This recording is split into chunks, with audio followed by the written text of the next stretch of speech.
ಇತ್ತೀಚೆಗೆ ಹಳೆ ಸಿನಿಮಾಗಳ ಸೀಕ್ವೆಲ್ ಅಂದಾಗ ಪರ್ಸ್ನಲಿ ನನಗೆ ಡೌಟ್ ಶುರುವಾಗುತ್ತೆ. ಯಾಕೆಂದರೆ ಈ ಹಿಂದೆ ಪಾರ್ಟ್ 1 ಸಕ್ಸಸ್ ಕಂಡು ಅದರ ಹೈಪಲ್ಲಿ ಸೀಕ್ವೆಲನ್ನು ಮಾಡಿ ಅದರಿಂದ ಸಾಕಷ್ಟು ಜನ ನಮ್ಮನ್ನು ಡಿಸಪಾಯಿಂಟ್ ಮಾಡಿದರು. ಹಾಗಿದ್ರೆ ಸಿದ್ಲಿಂಗು ಸಿನಿಮಾದ ಸೀಕ್ವೆಲ್ ನನಗೆ ಸ್ಯಾಟಿಸ್ಫೈ ಮಾಡ್ತಾ ಅಥವಾ ಡಿಸಪಾಯಿಂಟ್ ಮಾಡ್ತಾ, ಏನೆಲ್ಲ ಇಷ್ಟ ಆಯಿತು, ಏನೆಲ್ಲ ಕಷ್ಟ ಆಯಿತು ಎಲ್ಲವನ್ನೂ ಡೀಟೇಲ್ ಆಗಿ ಮಾತಾಡುವ. ಅದಕ್ಕೂ ಮುಂಚೆ ಚಾನಲ್ಗೆ ಹೊಸಬರಾಗಿದ್ದರೆ ಚಾನಲನ್ನು ಸಬ್ಸ್ಕ್ರೈಬ್ ಮಾಡಿಕೊಂಡು ವಿಡಿಯೋ ಇಷ್ಟ ಆದರೆ ಒಂದು ಲೈಕ್ ಕೊಟ್ಟು ವಿಡಿಯೋನ ಕಂಪ್ಲೀಟ್ ಆಗಿ ನೋಡಿ. ಸಿದ್ಲಿಂಗು ಪಾರ್ಟ್ 2 2012ರಲ್ಲಿ ಬಂದ ಸಿದ್ಲಿಂಗು ಸಿನಿಮಾದ ಸೀಕ್ವೆಲ್ ಇದು. ವಿಜಯ್ ಪ್ರಸಾದ್ ಅವರು ಡೈರೆಕ್ಟ್ ಮಾಡಿರುವಂತಹ ಈ ಸಿನಿಮಾದಲ್ಲಿ ಲೂಸ್ ಮಾದ ಯೋಗೇಶ್ ಮತ್ತು ಸೋನು ಗೌಡ ಅವರು ಆ್ಯಕ್ಟ್ ಮಾಡಿದ್ದಾರೆ. ಇಲ್ಲಿನ ಪ್ಲಾಟ್ ಕಡೆಗೆ ಬಂದರೆ ಪಾರ್ಟ್ 1ನ ಕಂಟಿನ್ಯೂ ಪಾರ್ಟ್ ಹೌದು. ಅಲ್ಲಿನ ಸಾಕಷ್ಟು ರೆಫರೆನ್ಸಸ್ ಕೂಡ ಇಲ್ಲಿ ಇದ್ದಾವೆ.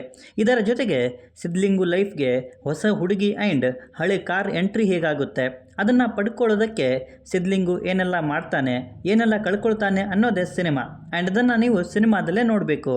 ಇಲ್ಲಿನ ಪಾಸಿಟಿವ್ ವಿಚಾರಕ್ಕೆ ಬಂದರೆ ಮೊದಲಿಗೆ ಫಸ್ಟ್ ಹಾಫ್. ಸಿದ್ಲಿಂಗು ನಂತರ ವಿಜಯ್ ಪ್ರಸಾದ್ ಅವರು ಕಾಮಿಡಿ ಜಾನರ್ನ ಸಾಕಷ್ಟು ಸಿನಿಮಾಗಳನ್ನು ಮಾಡಿದ್ರೂ ಕೂಡ ಅವು ಫ್ಯಾಮಿಲಿ ಆಡಿಯನ್ಸ್ಗಳಿಗೆ ಮುಜುಗರ ತರಿಸ್ತಾ ಇದ್ವು. ಬಟ್ ಇಲ್ಲಿನ ಫಸ್ಟ್ ಹಾಫ್ ಆ್ಯಂಡ್ ಅಲ್ಲಿನ ಕಾಮಿಡಿ ಪಂಚ್ ಲೈನ್ಸ್ ಮಾತ್ರ ಸಖತ್ ಮಜಾ ಕೊಡ್ತವೆ. ಇಲ್ಲಿದ್ದ ಒನ್ ಲೈನರ್ಸ್ ಆ್ಯಂಡ್ ರೆಫರೆನ್ಸಸ್. ಮೊದಲಿಗೆ ಒನ್ ಲೈನರ್ಸ್. ಹುಳ ಬಾಚಣಿಕೆ, ಯಡಿಯೂರಪ್ಪ ಮಗ ವಿಜಯೇಂದ್ರ, ಅವ್ರ ಮೊಟ್ಟೆ ಪ್ರೋಟೀನು, ಇವ್ರ ಮಾತು ವಿಟಮಿನು, ಹೀಗೆ ಸಾಕಷ್ಟು ಒನ್ ಲೈನರ್ಗಳು ಬರ್ತಾ ಹೋಗ್ತವೆ ಆ್ಯಂಡ್ ಅವು ಅಷ್ಟೇ ಎಂಟರ್ಟೈನ್ ಕೂಡ ಮಾಡ್ತವೆ. ಹಾಗೆ ರೆಫರೆನ್ಸಸ್ ಕೂಡ. ಸಿದ್ಲಿಂಗು ಸಿನಿಮಾದಲ್ಲಿನ ಎಮೋಷನ್ಸ್ ಒಂದು ಕಡೆ ಆದರೆ ಅಲ್ಲಿದ್ದಂತಹ ಕೆರೆ, ಕಾರ್ ಓನರ್, ಆ ಕಾರು, ಹೀಗೆ ಸಾಕಷ್ಟು ರೆಫರೆನ್ಸಸ್ನ ತಗೊಂಡಿದ್ದಾರೆ. ಆ್ಯಂಡ್ ಆಬ್ವಿಯಸ್ಲಿ ಅವು ಸೀಕ್ವೆಲ್ ಅನ್ನೋದಕ್ಕೆ ಅಷ್ಟೇ ಅಲ್ಲದೆ ಆಡಿಯನ್ಸ್ಗಳನ್ನು ಸೀಟ್ ಮೇಲೆ ಕೂರಿಸೋ ಕೆಲಸನ ಕೂಡ ಮಾಡ್ತವೆ. ಬ್ಯಾಕ್ಗ್ರೌಂಡ್ ಸ್ಕೋರ್ ಕೂಡ ಡೀಸೆಂಟ್ ಆಗಿತ್ತು.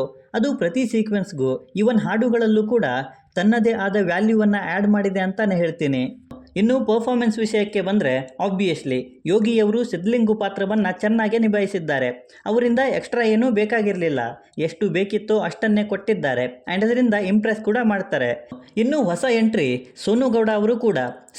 ಇಲ್ಲಿ ಯಾವುದೇ ಕ್ಯಾರೆಕ್ಟರ್ಗೆ ಜಾಸ್ತಿ ಸ್ಕೋಪ್ ಅಂತ ಇರಲಿಲ್ಲ, ಆದರೂ ಕೂಡ ಸೋನು ಗೌಡ ಅವರು ಡೀಸೆಂಟ್ ಪರ್ಫಾರ್ಮೆನ್ಸನ್ನೇ ಕೊಟ್ಟಿದ್ದಾರೆ. ಇನ್ನು ಸೀತಮ್ಮನ ಮಗ ಆನಂದ, ಗುಡ್ಡೆ ಗೋಪಾಲ, ಅಮಾವಾಸ್ಯೆ ಅನಂತು, ಹೀಗೆ ಇನ್ನಷ್ಟು ಕ್ಯಾರೆಕ್ಟರ್ಸ್ ತಮ್ಮಿಂದ ಎಷ್ಟು ಸಾಧ್ಯನೋ ಅಷ್ಟು ಒಳ್ಳೆ ಪರ್ಫಾರ್ಮೆನ್ಸನ್ನು ಕೊಟ್ಟು ನಮ್ಮನ್ನು ಇಂಪ್ರೆಸ್ ಮಾಡ್ತವೆ. ಇನ್ನು negatives. Second half. Literally first ಹಾಫಲ್ಲಿ ಕತೆನ ಚೆನ್ನಾಗೇ ಬಿಲ್ಡ್ ಮಾಡ್ಕೊಂಡಿದ್ರು. ಬಟ್ ಸೆಕೆಂಡ್ ಹಾಫಲ್ಲಿ ಅದನ್ನು ಮುಂದಕ್ಕೆ ತೊಗೊಂಡು ಹೋಗೋದೆ ಅಲ್ಲೇ ಸುತ್ತಾಕಿದ್ದು ಬೋರಿಂಗ್ ಅನಿಸುತ್ತೆ.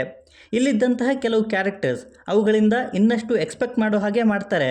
ಬಟ್ ಕೊನೆಯವರೆಗೂ ಅದನ್ನು ನಮಗೆ ತಲುಪಿಸೋದ್ರಲ್ಲಿ ಸಿನಿಮಾ ಟೀಮ್ನವರು ಹಿಂದೆ ಉಳಿದ್ಬಿಟ್ರು ಅನಿಸುತ್ತೆ.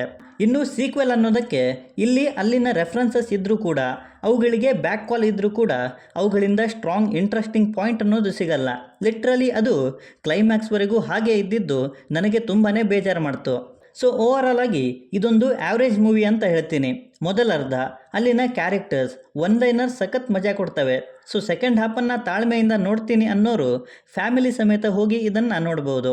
ಇನ್ನು ಆಲ್ರೆಡಿ ನೋಡಿರೋರು ನೀವು ಆಗಿದ್ದರೆ ನಿಮ್ಮ ಒಪಿನಿಯನ್ ಏನೇ ಇದ್ದರೂ ಕೆಳಗೆ ಬರೆದು ತಿಳಿಸಿ. ಬಾಕಿ ವಿಡಿಯೋದಲ್ಲೇನಾದರೂ ಇಷ್ಟ ಆಗಿದ್ದರೆ ದಯವಿಟ್ಟು ಚಾನಲನ್ನು ಸಬ್ಸ್ಕ್ರೈಬ್ ಮಾಡಿಕೊಂಡು ಸಪೋರ್ಟ್ ಮಾಡಿ. ಕೊನೆಯಲ್ಲಿ ಸಿಗ್ತಾ ಇರೋಣ.